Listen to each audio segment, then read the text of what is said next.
best primary resource? My best primary resource is a transcript of an interview conducted in 1977, and Alice Paul was being interviewed. It is my best primary source because just from her writing, it wasn't even a video of the interview.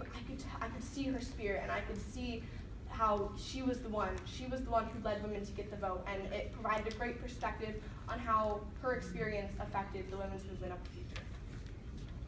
And it said that you participated in the Women's March earlier this year. Yes, I did. How did you originally get involved with that? Well, I had heard rumors back even before President Trump was elected, and I heard rumors of the Million Women March, and I was thinking to myself, oh my gosh, this is a great idea, I can't believe this is happening. And then when those rumors were confirmed, this was actually happening, I knew I wanted to get involved somehow, and we managed to procure bus tickets 2 weeks before the march, and so my mother and I drove to DC, and we marched in Washington, DC for a day amongst thousands of other women and people and men and children. Yeah, I was going to say, men too, I was there. Yeah, it's fantastic. Good for you. It's great solidarity, everyone coming together. Yeah, I almost feel silly asking this, but how did you come about with this topic? Well, like I said, going to this women's march, I saw this movement, I saw people marching, and I saw no hate, I saw no anger, I just saw love, and I figured this has to come from somewhere. And so I knew that this is automatically what I wanted to do for my History Day topic, and marching with my mother made me realize the significance of family and how this is passed on through generations of people, and that made me want to include my ancestors as a part and as my perspective. What do you believe is the largest issue with women's rights today?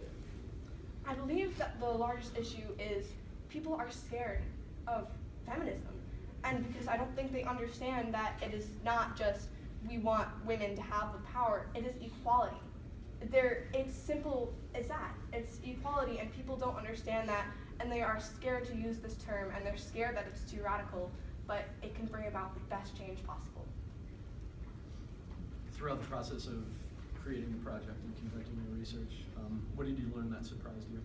What I really learned, well, one of the things that surprised me was that Elizabeth Cady Stanton was the more radical of the pair, of her and Susan B. Anthony, and I had no idea, because when you think of women's suffrage, you think of Susan B. Anthony. Elizabeth Cady Stanton had to stay at home because she had 7 children to look after. She was the one who wrote the speeches. She was the one who organized, and that blew my mind. I didn't realize that she, such a quiet woman, could have revolutionized the era from her own home. What was your favorite part? My favorite part was learning about how these movements affected each other, and seeing as we progressed from the suffragists who really used lectures and speeches, and then we moved into the progressive era under the leadership of Alice Paul, who used more radical techniques, and then how we learned to master the peaceful protest in the 60s and 70s, and how all that has intertwined to create the third wave women's movement we see today.